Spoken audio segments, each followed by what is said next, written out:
Assalamualaikum warahmatullahi wabarakatuh. Hai semuanya, perkenalkan nama saya Aja Dwi Aprilia. Saya mahasiswa dari Universitas Negeri Malang dari program studi S1 Pendidikan Matematika dengan nomor NIM 210311624838. Di sini saya akan menjelaskan tentang landasan pendidikan dalam rangka pendidikan sekolah ramah anak disabilitas. Apa sih itu sekolah ramah anak? Sekolah ramah anak yang selanjutnya disingkat dengan SRA adalah satuan pendidikan formal, non-formal, dan informal yang aman, bersih dan sehat, peduli dan berbudaya lingkungan hidup, mampu menjamin, memenuhi, menghargai hak-hak anak dan perlindungan anak dari kekerasan, diskriminasi, dan perlakuan salah lainnya, serta mendukung partisipasi anak terutama dalam perencanaan, kebijakan, pembelajaran, pengawasan, dan mekanisme pengaduan terkait pemenuhan hak dan perlindungan anak di pendidikan. Menurut Permenak Pemberdayaan Perempuan dan Perlindungan Anak Nomor 8 Tahun 2014. Sebelumnya, apa sih alasan diadakannya sekolah ramah anak itu? Alasan yang pertama adalah lingkungan pendidikan harusnya menjadi tempat yang aman dan nyaman bagi setiap anak untuk mengembangkan dirinya tanpa diskriminasi atau kekerasan yang lainnya. Kedua, hak-hak anak sering belum dipahami oleh pelaku pendidikan di lingkungan sekolah. Ketiga, SRA dikembangkan agar menjadi rambu-rambu bagi sekolah dalam pemenuhan hak-hak anak. Keempat, kasus pelanggaran terhadap hak-hak anak di lingkungan pendidikan masih sangat memprihatinkan dan banyak sekali. Landasan mengenai hak-hak anak tertuang dalam UUD 1945 dalam pasal pertama, Pasal 28C Undang-Undang Dasar Negara Republik Indonesia tahun 1945 yang menyebutkan bahwa setiap orang berhak mengembangkan diri melalui pemenuhan kebutuhan dasar, berhak mendapatkan pendidikan, dan memperoleh manfaat dari ilmu pendidikan dan pengetahuan, seni dan budaya, demi meningkatkan kualitas hidupnya dan demi kesejahteraan umat manusia. Yang kedua, Pasal 28B Ayat 2 Undang-Undang Dasar Negara Republik Indonesia tahun 1945 menyatakan bahwa setiap anak berhak atas kelangsungan hidup, tumbuh, dan berkembang, serta berhak atas perlindungan dari kekerasan dan diskriminasi. Yang ketiga, Pasal 54 Undang-Undang Perlindungan Anak menyatakan bahwa anak di dalam dan di lingkungan sekolah wajib dilindungi dari tindakan kekerasan yang dilakukan oleh guru, pengelola sekolah, atau teman-temannya di dalam sekolah yang bersangkutan atau lembaga pendidikan lainnya. Yang keempat, Pasal 70 Ayat 2 Undang-Undang Perlindungan Anak menyebutkan bahwa setiap orang dilarang memperlakukan anak dengan mengabaikan pandangan mereka secara diskriminatif, termasuk labelisasi dan penyetaraan dalam pendidikan bagi anak-anak yang menyandang cacat atau disabilitas. Ragam disabilitas menurut Undang-Undang Nomor 8 Tahun 2016. Yang pertama, penyandang disabilitas fisik, terganggunya fungsi gerak antara lain amputasi, lumpuh layu atau kaku, paraplegia, cerebral palsy, akibat stroke, akibat kusta, dan orang kecil.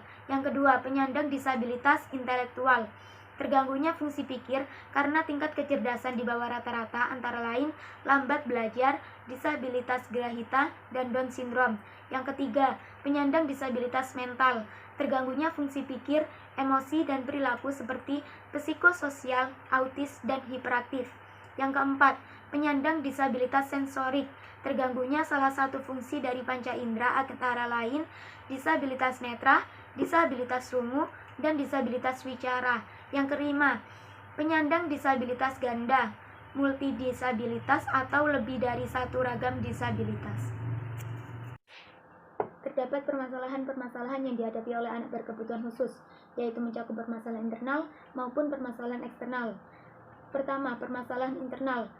Permasalahan internal ini mencakup pertama mengatasi hambatan akibat dari disabilitas, yang kedua mengatasi hambatan psikologis yang menghalangi kejuangan atau motivasi hidup, yang ketiga mengatasi hambatan perkembangan, yang keempat mengatasi hambatan untuk memenuhi kebutuhan hidup.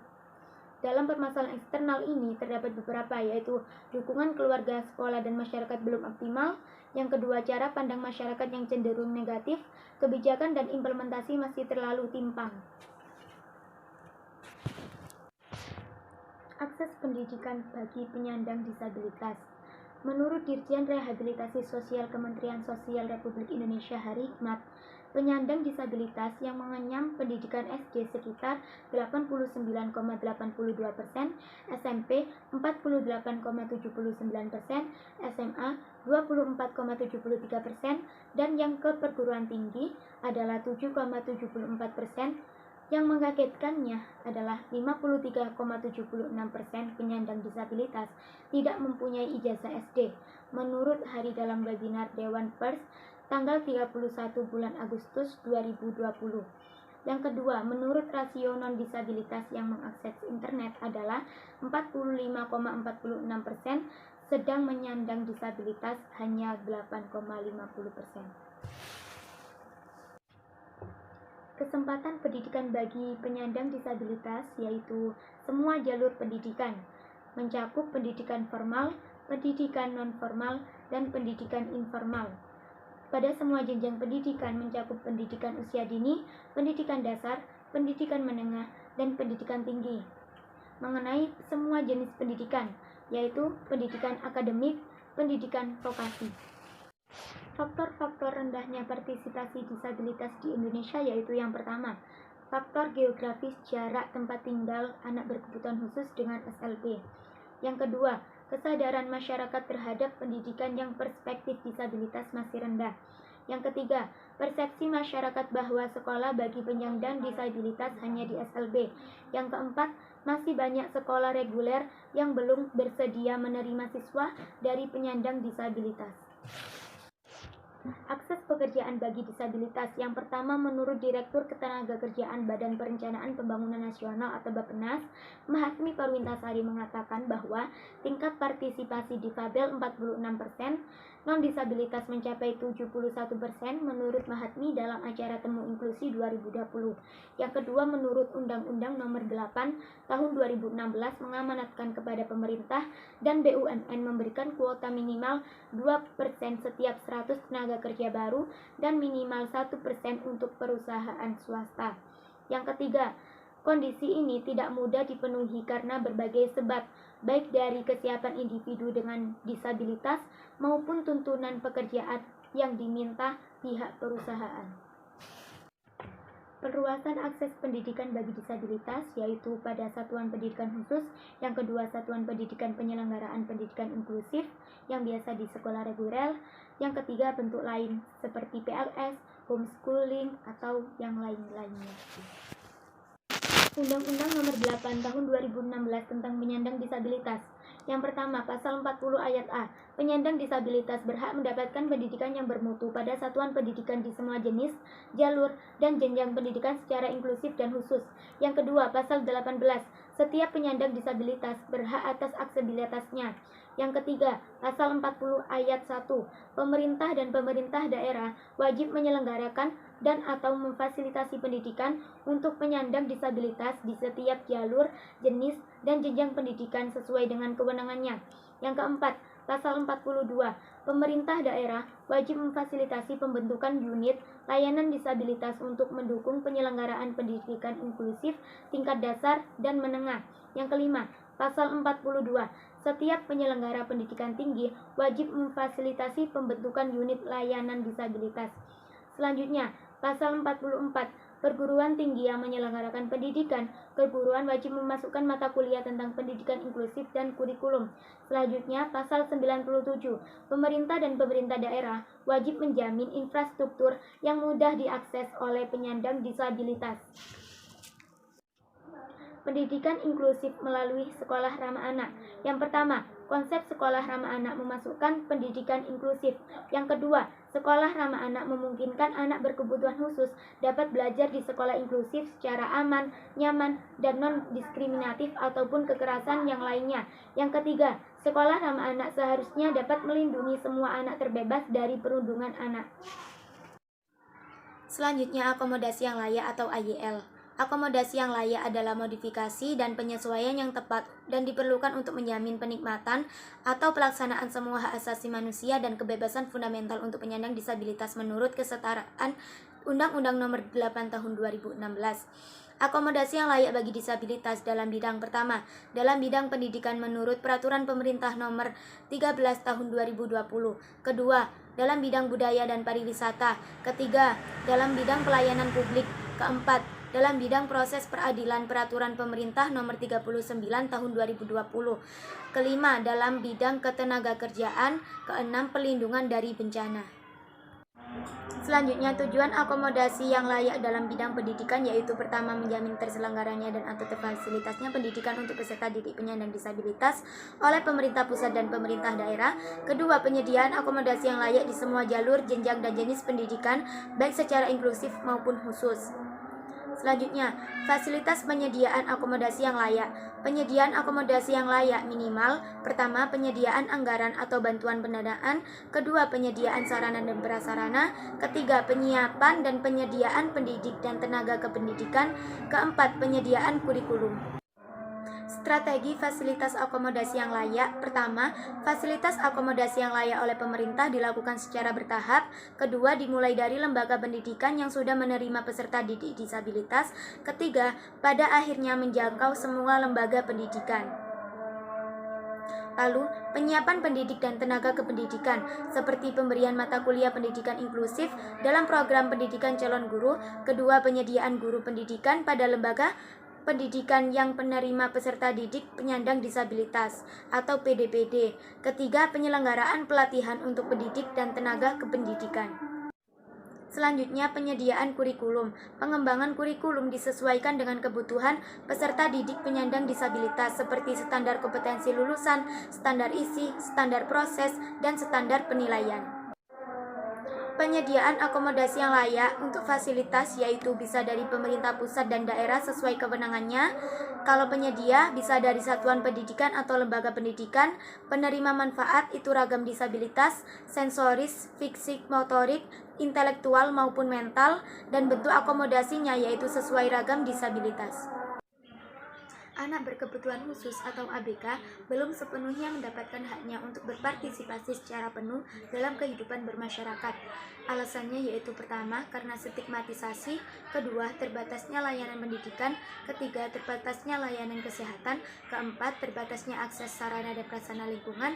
Kelima, terbatasnya transportasi. Dan keenam, terbatasnya kesempatan untuk bekerja. Dalam lingkungan sosial, lingkungan fisik terdekat, hubungan sosial, dan lingkungan budaya di mana sekelompok orang berfungsi dan berinteraksi. Komponen lingkungan fisik meliputi infrastruktur yang dibangun, hubungan sosial mencakup proses sosial. 4. Hambatan bermain atau belajar anak disabilitas. Pertama, built environment. Kedua, educational setting. Ketiga, home. Keempat, natural environment. Untuk built environment, mengacu pada ruang buatan manusia di mana aktivitas manusia berlangsung seperti taman bermain, taman, ruang bermain masyarakat. Hambatannya yaitu berupa pertama, akses fisik dan tidak menyenangkan karena desain lingkungan tidak memadai. Kedua, kebisingan kepadatan penduduk, suhu pencahayaan yang tidak sesuai, desain permukaan yang tidak dapat diakses, dan tergantung pada kebutuhan masing-masing anak. Kemudian home. Untuk anak-anak penyandang disabilitas, rumah merujuk ke keluarga pribadi, tetapi juga ke pengaturan keperawatan yang beragam, seperti rumah sakit atau panti asuhan. Kedua, kurangnya dukungan orang tua dalam membuat adaptasi fisik untuk bermain. Ketiga, sikap teman sebaya. Anak-anak penyandang disabilitas tidak selalu diajak bermain ke rumah teman dan tidak didukung untuk mengundang teman-teman mereka datang ke rumah mereka untuk bermain. Keempat, orang tua membatasi bermain di rumah atau tidak mengizinkan teman untuk mengunjungi untuk bermain. Selanjutnya tentang educational setting. Pendidikan formal, informal, maupun non-formal harus menyediakan lingkungan yang aman untuk perkembangan anak-anak, pembelajaran aktif, dan mendorong hubungan teman sebaya yang positif. Kedua, ada guru yang selalu hadir. Sikap dan perilaku guru dapat memainkan peran yang disignifikasikan dalam kaitannya dengan bermain dan belajar untuk anak-anak disabilitas. Ketiga, hambatan fisik ada di dalam gedung atau lingkungan sekolah, indoor dan outdoor. Keempat, guru terkadang menciptakan hambatan dengan tidak mendukung anak-anak penyandang disabilitas untuk terlibat dalam berbagai aktivitas bermain atau dengan membatasi kesempatan untuk membuat pilihan, mengambil resiko, menerima tantangan, dan berteman. Selanjutnya tentang natural environment. Nilai permainan di lingkungan alam semakin mendapatkan perhatian akhir-akhir ini. Hambatan mencakup informasi yang tidak memadai tentang aksesibilitas fisik, transportasi pribadi yang tidak memadai, fasilitas yang tidak dapat diakses, dan sikap staf di lokasi. Sikap orang tua dari anak-anak penyandang disabilitas, meskipun awalnya positif tentang ide bermain berpetualangan, menganggap situasi bermain sebagai tidak aman, pelindungan berlebihan semacam itu membatasi kesempatan untuk kreativitas, pengambilan risiko, dan tantangan fisik. Adapun 7 prinsip desain taman bermain untuk anak inklusif, yaitu be fair, be include, be smart, be independent, be safe, be active, dan be comfortable.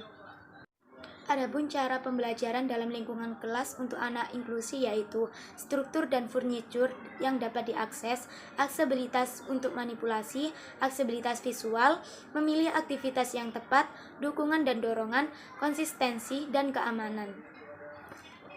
Untuk aksesibilitas visual yaitu banyak anak berkebutuhan khusus mengalami defisit penglihatan. Ruang kelas harus aman serta dapat diakses oleh anak-anak ini. Sudut dan tepi harus ditandai dengan selotip atau cat berwarna kontras. Teka-teki dengan warna latar belakang yang kontras jauh lebih mudah dilakukan. Gunakan warna-warna cerah dan banyak kontras dalam materi pembelajaran agar menarik bagi anak. Sediakan buku dengan font besar dan tebal agar dapat diakses oleh anak-anak. Selanjutnya untuk konsistensi, cobalah untuk menjaga agar pengaturan dan jadwal kelas secara keseluruhan tetap konsisten. Hal ini memudahkan anak berkebutuhan khusus karena mereka menemukan cara untuk menyesuaikan diri dengan lingkungan selama periode waktu tertentu. Perubahan tata letak furniture, ruang kerja atau area penyimpanan yang terus-menerus akan mempersulit mereka untuk menyesuaikan dan dengan demikian mereka akan belajar. Dimensi lingkungan sosial yang dapat diteliti yaitu aksesibilitas, dukungan atau pemberdayaan sosial, sumber daya, dan kesetaraan. Selanjutnya untuk dukungan dan dorongan. Selain menyediakan lingkungan belajar yang proaktif, guru atau orang tua perlu mendukung dan mendorong anak untuk belajar. Mereka perlu menyediakan materi dan memastikan bahwa anak itu nyaman, serta mendorong mereka untuk terus maju. Beri hadiah dan puji anak-anak karena telah mengerjakan tugas dengan stiker, permen, atau dengan menunjukkan proyek mereka ke seluruh kelas dan atau orang tua. Untuk keamanan, ambil tindakan pencegahan tambahan untuk memastikan bahwa kelas aman, sediakan lantai non-slip dan permukaan kerja, pegangan atau rel, dan furniture yang stabil untuk meningkatkan keselamatan, dan ajarkan anak-anak praktik yang aman seperti tidak berlari di dalam kelas atau melempar benda di dalam kelas. Sekian dari penjelasan saya. Apabila ada yang kurang atau ada yang salah, mohon dimaafkan. Terima kasih. Wassalamualaikum warahmatullahi wabarakatuh.